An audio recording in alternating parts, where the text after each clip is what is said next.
Welcome to A Writer Ranks Their First and Last Lines of Stories They've Written.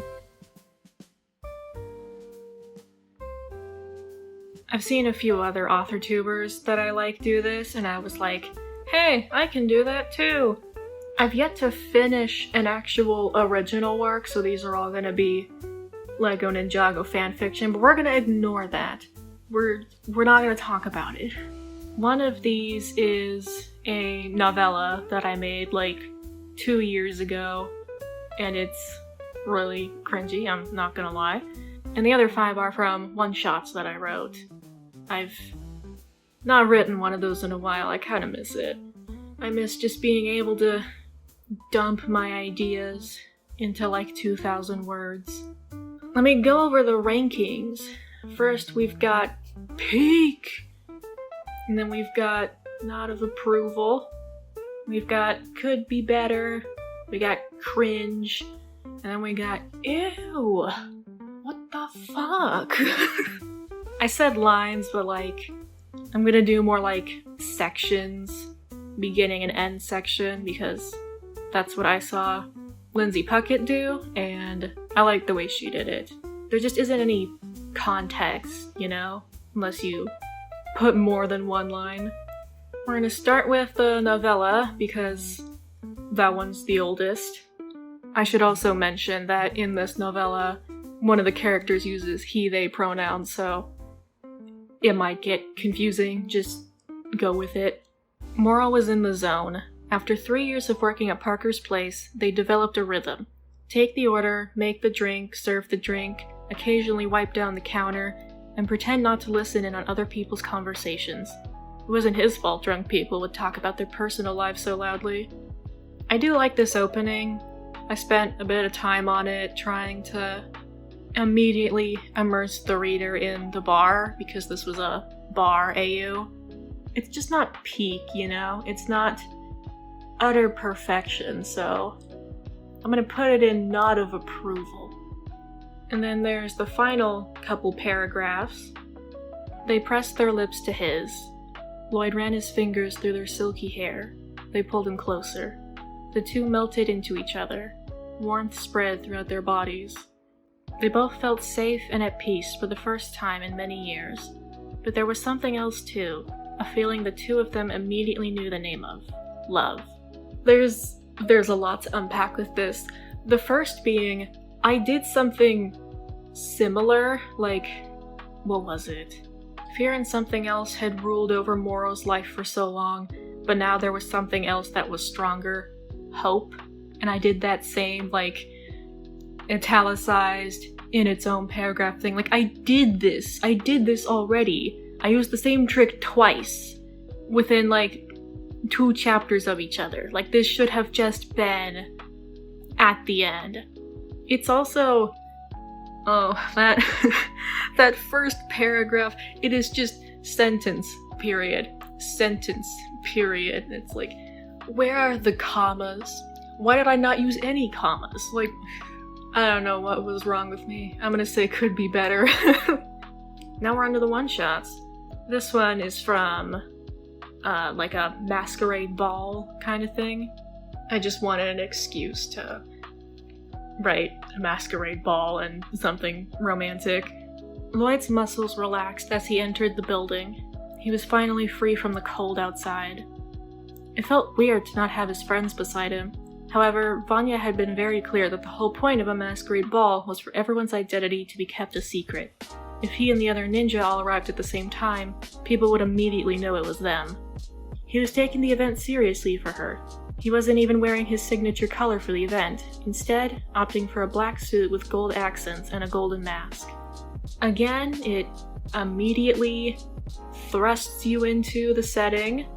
I think I did well with this one, but I'm not frothing at the mouth over it, you know? So I'm gonna put it in nod of approval.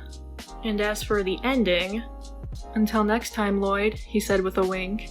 He left the room. Lloyd stayed and tried to sort out the mess of emotions he was feeling. His heart was fluttering, his body felt weak, his mind was foggy. He stood there for a minute, processing what had just happened, until— Act, my friends! I think it's pretty cute. The whole thing was like Lloyd trying to find his friends at the ball because he didn't arrive at them, and then just completely forgot about them to go kiss a stranger in the dark. I don't know where to put it. I'm stuck between nod of approval and peak. Because it doesn't feel quite peak enough, but like, it was a good ending for a one-shot, you know? Like, it felt like it was the right ending. I'm gonna put it in nod of approval for now, and we'll see if I change my mind later. Okay, this one was for a writing challenge that I did with a bunch of other Lego Ninjago fanfic writers.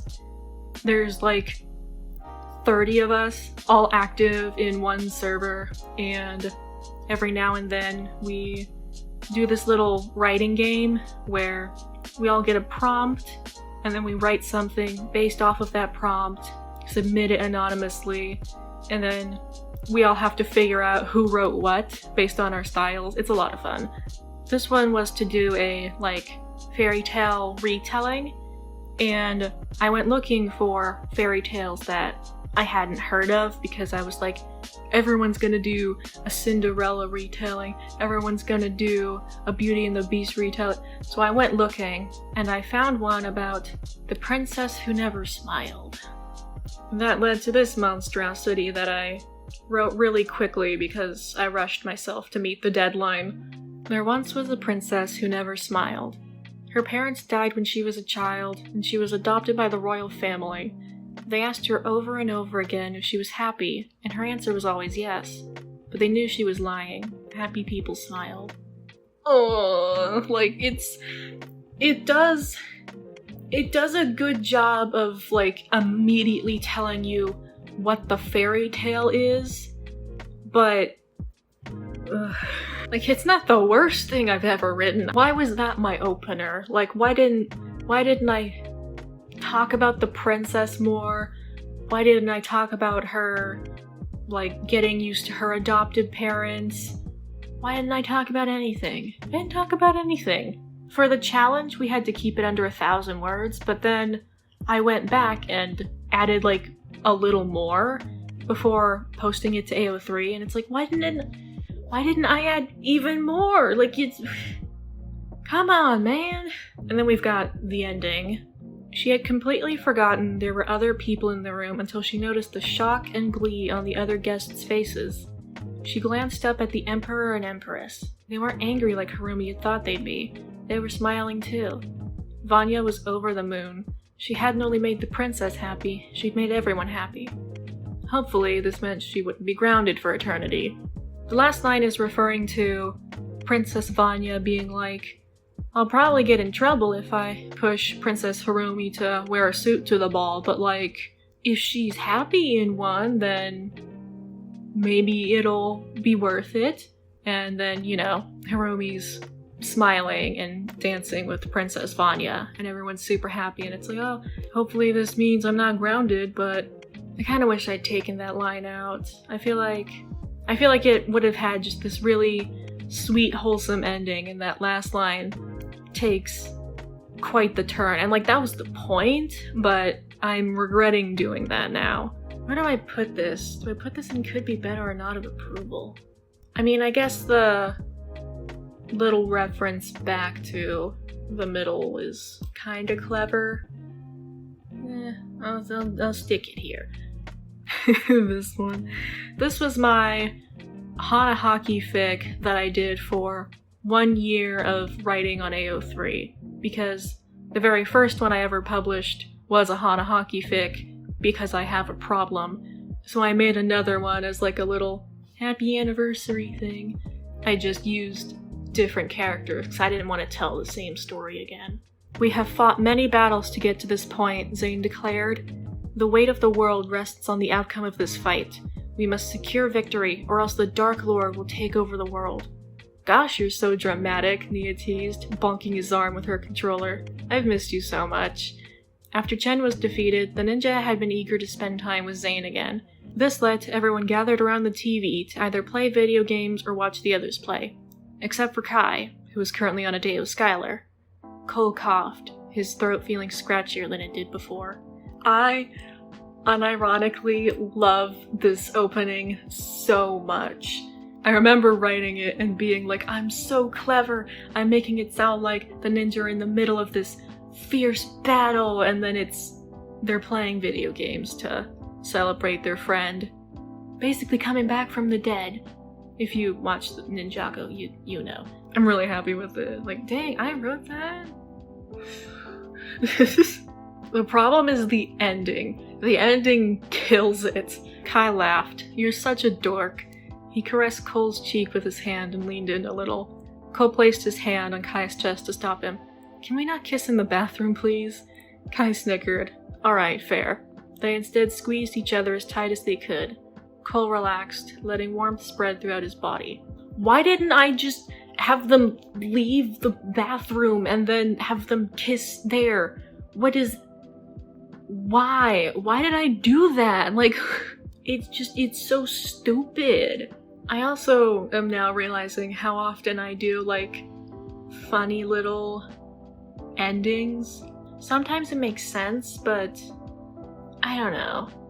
Like, this was a Hana Hockey fic, but this was a one-shot, and it was very, like, you dumb bitch, you know? Like, that was the vibe I was going for, with Cole being like, oh, Kai's going out with Skylar now, I guess he's never gonna fall in love with me, and then Kai looking at him after he finds out and being like, dude, me and Skylar are poly, like, if that's chill with you, then this situation is sorted, and Cole's like, oh, didn't think about that, like, so, the vibe works, it's just, it makes me cringe, and sort of, we're moving on. Moro sighed. His teacher's monotone voice and long-winded explanations made it extremely easy to fall asleep in her class. However, he'd seen her slam books next to the students' faces when they dozed off, so he was trying his best to stay awake. He was regretting showing up instead of getting lunch early. He got passing grades despite skipping class half the time anyway. It was too late now, though. He could just walk out the door. She couldn't really stop him if he tried. But he was already pushing his luck by skipping so often. Instead of testing his fate, he opened his sketchbook. He tapped his pencil on it, pondering what to draw. I love this one. I think I did a really good job of setting up, here's the situation, and Moro sketching Lloyd ends up, like, turning into this whole thing, so it's good that I started out with that. I don't know. I got no notes other than, I wish I'd said wondering instead of pondering, because it sounds a little pretentious. Oh, I'm not wondering, I'm pondering. After getting their food, they sat under a tree because all the seats inside the restaurant were taken. The sunlight hit Lloyd's eyes, making them sparkle. They were so captivating. Lloyd blushed and lowered his head. Sorry, Moro said. I don't mean to stare. The artist in me wants to study people. It's okay, I'm just not used to it. People don't really notice me. I did. Hard not to notice someone that cute. Lloyd scrunched up his face. Why are you like this? I love writing Lloyd, because he's just... anytime someone close to flirts with him, he just gets incredibly flustered, and I live for that. I like it. I think it's pretty good. I wish I'd done more, though, so I'm just gonna stick this in nod of approval. I'm surprised nothing has reached you what the fuck, by the way. I mean, I think a lot of my horrendous writing is probably more in the middle, so I might be safe. Nothing might touch this. Knock on wood. There's wood. Wait, I know which one this is. Yeah, nothing's going in here. I'm really proud of this one. There are not a lot of people that have read this thing, but I don't care. It is incredibly written, for me at least. It has no dialogue. I was like, can I write something with no dialogue? The answer is yes. I didn't know I had that in me, but apparently I did. Candles illuminated the rows of tombstones, a heavenly glow that lit the faces of people as they mourned. They gently laid flowers, food, crafts, and other gifts for their deceased loved ones. He glared down at the grass as it swayed in the wind. He knew he got jealous too easily. but not having a grave felt like a fair thing to be upset about. He wasn't sure why it bothered him so much, though. There wasn't anyone who would want to visit him.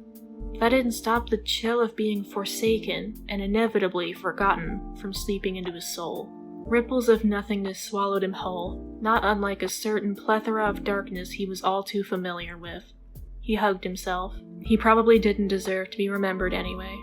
If I had a desk, I would slam it. Can I put this above the other ones? I'm so proud of that opening.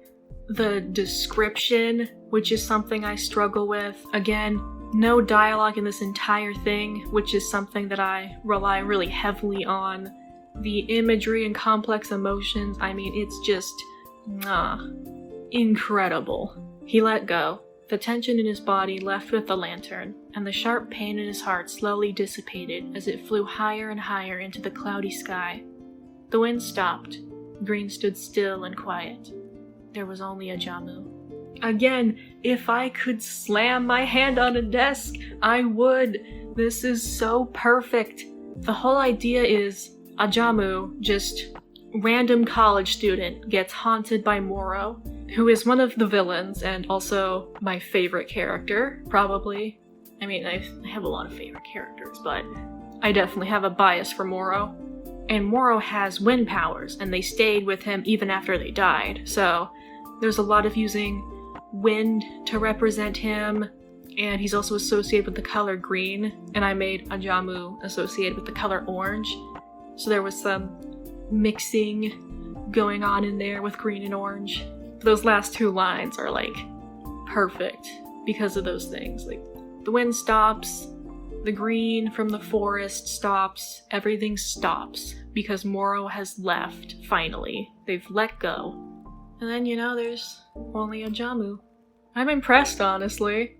I picked some good ones. I could go back to, the first ever one I wrote and would just die, but I wasn't expecting so many to be in peak and not of approval. I figured I'd have a lot and could be better. I'm really impressed with myself. I'm proud. I might be a decent writer? Oh my god. Feel free to leave any of your first and last lines from your books. I'm curious to see what other people have done. Maybe I'll do something like this again, but I'll just look for really bad lines and then rate them, by how much they make me cringe.